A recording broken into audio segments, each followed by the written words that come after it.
Hello friends, welcome to Rama cooking channel. ఇవాళ మన Rama cooking ఛానల్లో నేను చేయబోతున్న రెసిపీ పుల్లటి పుదీనా టమాటో పచ్చడి. ఈ పుదీనా టమాటో పచ్చడి ఎప్పట్లాగే కాకుండా మన స్టైల్లో డిఫరెంట్గా ఎలా అనేది ఇప్పుడు ఈ వీడియోలో తెలుసుకుందాం. అంతకంటే ముందు మన ఛానల్ని సబ్స్క్రైబ్ చేసుకొని వీడియోని లైక్ చేయండి. ఇక ఏమాత్రం ఆలస్యం చేయకుండా వీడియోలోకి వెళ్ళిపోదాం.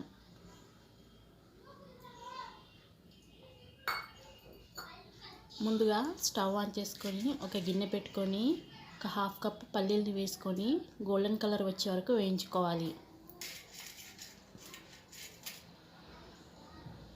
ఇలా గోల్డెన్ కలర్ వచ్చిన తర్వాత వేరే గిన్నెలోకి సైడ్ తీసి పెట్టుకొని అదే కడాయిలోకి ఒక స్పూన్ ఆయిల్ వేసుకొని ఒక స్పూన్ మెంతులు, ఒక హాఫ్ కప్ మిరపకాయలు, రెడ్ చిల్లీని వేసుకోవాలండి. ఒక 10-15 వెల్లుల్లిపాయ రెబ్బలు కూడా వేసుకొని దోరగా వేయించుకోవాలి. గుర్తుపెట్టుకొని మెంతులు మాడిపోకుండా చూసుకోవాలి. సిమ్లోనే పెట్టుకొని వేయించుకొని పక్కకి తీసేసుకొని అదే కడాయిలో కొద్దిగా ఆయిల్ని యాడ్ చేసుకొని ఒక పెద్ద సైజు టమాటోలు 4 ఎర్రగా పండినవి ఇలా కట్ చేసుకొని వీటిని కూడా మెత్తబడే వరకు వేయించుకోవాలి. ఇలా వేగుతున్నప్పుడు ఒక స్పూన్ ఉప్పు, ఒక పావు స్పూను పసుపును కూడా యాడ్ చేసుకొని మెత్తగా కలుపుకోవాలి.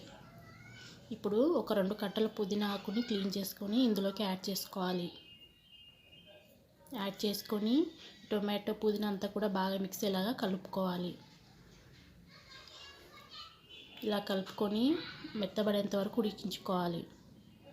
ఇలా ఉడుకుతున్నప్పుడు ఒక నిమ్మపండు సైజ్ అంత చింతపండుని తీసుకొని క్లీన్ చేసుకొని ఇందులోకి యాడ్ చేసుకోవాలి. యాడ్ చేసుకొని మళ్ళీ ఒకసారి కలుపుకొని ఒక 2 మినిట్స్ పాటు మొత్తం మెత్తగా ఉడికేంత వరకు ఉడికించుకోవాలి. ఇలా ఉడికిన తర్వాత స్టవ్ ఆఫ్ చేసుకొని పూర్తిగా చల్లారనివ్వాలి. ఇప్పుడు ఒక మిక్సీ గిన్నె తీసుకొని పొట్టు తీసి పెట్టుకున్న పల్లీలను యాడ్ చేసుకొని వేయించుకున్న ఎండుమిరపకాయలు, గార్లిక్ని కూడా ఇందులో యాడ్ చేసుకొని పొడి చేసుకోవాలి. ఇలా పొడి అయిన తర్వాత ఒకసారి స్పూన్ తీసుకొని సైడ్కి అంటుకున్న ఈ పొడిని మొత్తాన్ని కూడా మిడిల్లోకి వచ్చేటట్టుగా కలుపుకోవాలి. ఇలా కలుపుకొని పూర్తిగా చల్లారి పెట్టుకున్న టమాటో పుదీనాను కూడా ఇందులో యాడ్ చేసుకొని ఒకసారి కోర్స్గా గ్రైండ్ చేసుకోవాలి. మెత్తగా కాకుండా కోర్స్గా గ్రైండ్ చేసుకుంటేనే ఈ పచ్చడి అనేది మంచి టేస్ట్ వస్తుంది. ఇలా ఒకసారి కోర్స్గా గ్రైండ్ చేసుకొని ఉప్పు సరిపోయిందో లేదో చూసుకొని అడుగు నుంచి ఒకసారి స్పూన్తో కలుపుకొని మళ్ళీ ఒకసారి గ్రైండ్ చేసుకోవాలి. ఇప్పుడు పోపు కోసం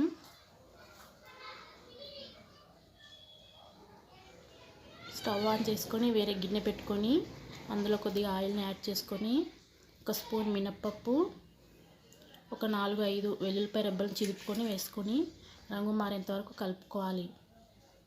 ఇప్పుడు కరివేపాకు, ఎండుమిరపకాయలు, జీలకర్ర, ఆవాలను కూడా యాడ్ చేసుకొని గోల్డెన్ కలర్ వచ్చే వరకు వేయించుకోవాలి.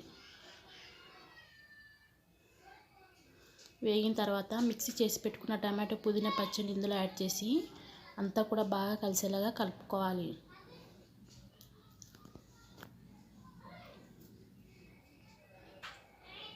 అంతేనండి, టమాటో పచ్చడి రెడీ అయిపోయింది. ఇప్పుడు స్టవ్ ఆఫ్ చేసుకొని బౌల్లోకి సర్వ్ చేసేసుకోవాలి. చూసారు కదా, పుల్లటి టమాటో పుదీనా పచ్చడి రెడీ అయిపోయిందండి. ఈ టమాటో పుదీనా పచ్చడి చపాతీలో కానీ రైస్లో కానీ చాలా బాగుంటుంది. ఒక్కసారి ట్రై చేసి చూడండి, మీకైతే తప్పకుండా నచ్చుతుంది. ట్రై చేసిన తర్వాత ఎలా వచ్చిందనేది కామెంట్ సెక్షన్లో కామెంట్ చేయండి.